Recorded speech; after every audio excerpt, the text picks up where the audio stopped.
Assalamualaikum warahmatullahi wabarakatuh. Informasi kali ini kami tujukan bagi rekan-rekan non-ASN, non-database BKN. Akhirnya merata Bapak Ibu, informasi berkaitan dengan nasib rekan-rekan non-database. Alami hal ini, Kemenpan RB harusnya bertanggung jawab. Berlaku Februari 2025. Bagaimana info lengkapnya, ikuti video ini sampai selesai.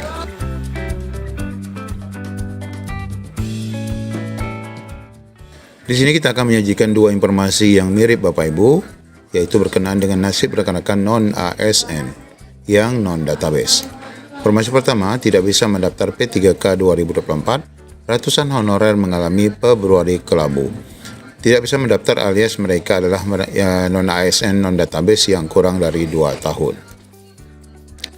Ini untuk daerah Penajam Pasir Utara ya, para honorer di lingkup pemerintah Kabupaten Penajam Pasir Utara, Kalimantan Timur, dengan masa kerja kurang dari 2 tahun telah di-PHK.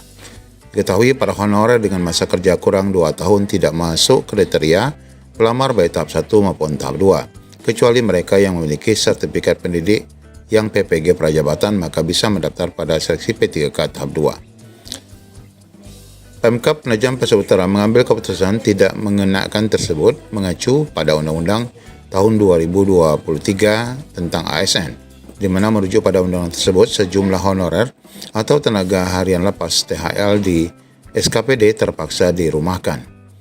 Tenaga honorer atau THL yang baru memiliki masa kerja di bawah 2 tahun resmi dirumahkan sejak 30 Januari 2025. Bapak Ibu, informasi ini adalah daerah kesekian ya, setelah kemarin kami juga menyampaikan informasi surat resmi dari Provinsi Kepri ya, berkaitan dengan rekan-rekan yang tidak mencapai 2 tahun ya. Namun demikian, Pemkab masih berupaya mencari solusi menyangkut tenaga honorer yang dirumahkan agar bisa diakomodir untuk kembali bekerja. Sekretaris Daerah bersama Inspektorat serta BKD telah mencari solusi bagaimana rekan-rekan ini dapat bekerja kembali setelah dirumahkan. Kemudian di sisi lain, Dinas Pendidikan Pemuda Olahraga Kabupaten Penajam Pasir Utara, salah satu SKPD di lingkungan pemerintah setempat, merumahkan juga 241 orang tenaga honorer terdiri dari pendidik ataupun guru dan juga non-pendidik yaitu tendik. Sudah pasti hal tersebut bakal berdampak besar terhadap proses belajar dan mengajar di sekolah yang berada di naungan pemerintah setempat. Kepala Disdikpora membenarkan bahwa ratusan tenaga honorer terdiri dari pendidik dan non-pendidik terpaksa dirumahkan sesuai dengan undang-undang. Di sisi lain, kata pejabat Dinas Pendidikan ini, keberadaan guru honorer sebenarnya masih dibutuhkan untuk menutupi kekurangan guru. Dia menyebutkan tahun ini ada 106 guru yang pensiun. Tentunya mempengaruhi proses belajar mengajar di sekolah dengan adanya guru THL yang dirumahkan. Ada 1 sekolah 5 guru honorer dirumahkan. Jadi hanya tersisa saja 1 guru yang tidak mungkin 1 guru ini mengajar di semua kelas.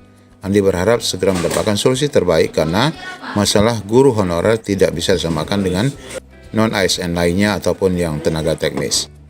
Kemudian informasi yang sama ini juga diputus kontrak ya Bapak Ibu, di wilayah Kudus sebanyak 700 pegawai non-ASN yang masa kerjanya kurang dari 2 tahun terancam diputus kontrak karena adanya aturan larangan pengangkatan pegawai baru.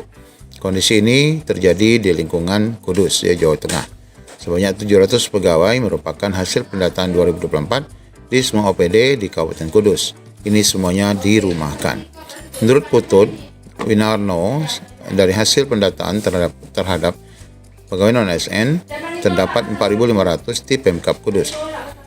Dari jumlah tersebut terdapat pegawai yang diangkat melalui mekanisme P3K tahap pertama dan kedua, termasuk 2.700-an pegawai yang berada pada database BKN.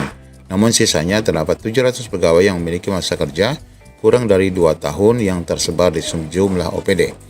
Pengangkatannya tidak ada nota kesepakatan dengan Pemkab Kudus. Silakan OPD mengikuti peraturan perundang-undangan karena hanya pegawai yang diakui yang masuk database saja. Menurut dia, semua OPD harus mengikuti ketentuan yang terjadi pada undang-undang, di mana setelah Oktober instansi pemerintah dilarang mengangkat pegawai non-ASN atau nama lain untuk mengisi jabatan ASN. Sejak 2022, BKPSDM Kudus sudah mengingatkan semua OPD agar tidak lagi mengangkat pegawai non-ASN atau nama lainnya untuk mengisi jabatan. Peringatan yang sama juga dilakukan pada 2023. Bahkan di 2024 dikeluarkan pula peraturan Bupati yang melarang pengangkatan non-ASN atau yang lainnya. Semua OPD tentu harus mengikuti aturan. Kepala Dinas Pendidikan dan Pemuda Olahraga juga mengakui memang ada sekolah yang mengangkat pegawai non-ASN tetapi tanpa sepengetahuan dari dinas. Di mana alasannya karena kekurangan tenaga pengajar sehingga mereka mengangkat menggunakan dana BOS. Nah, dengan dana BOS inilah mereka menggaji non-ASN. Berdasarkan pasal 65 Undang-Undang Nomor 20, bahwa pejabat pembina kepegawaian dilarang mengangkat pegawai non-ASN untuk mengisi jabatan ASN. Nah, sepertinya ini akan merata Bapak Ibu ya di semua daerah, bahwa rekan-rekan ini secara tidak langsung akan otomatis dirumahkan karena tidak ada dasar untuk menyiapkan ya anggaran pembayaran gaji-gaji non-ASN ini. Jadi andai kata terjadi pengeluaran anggaran yang diperuntukkan untuk non-ASN, maka ini akan menjadi temuan.